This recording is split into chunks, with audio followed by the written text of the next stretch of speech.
What's up guys, Nick Barnett here, as always bringing you information on coatings, linings, and composite systems.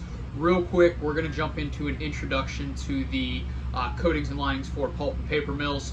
So what we're going to be focused on here with these processes is going to be 1, corrosion, and 2, abrasion, and where those two overlap in a pulp and paper mill.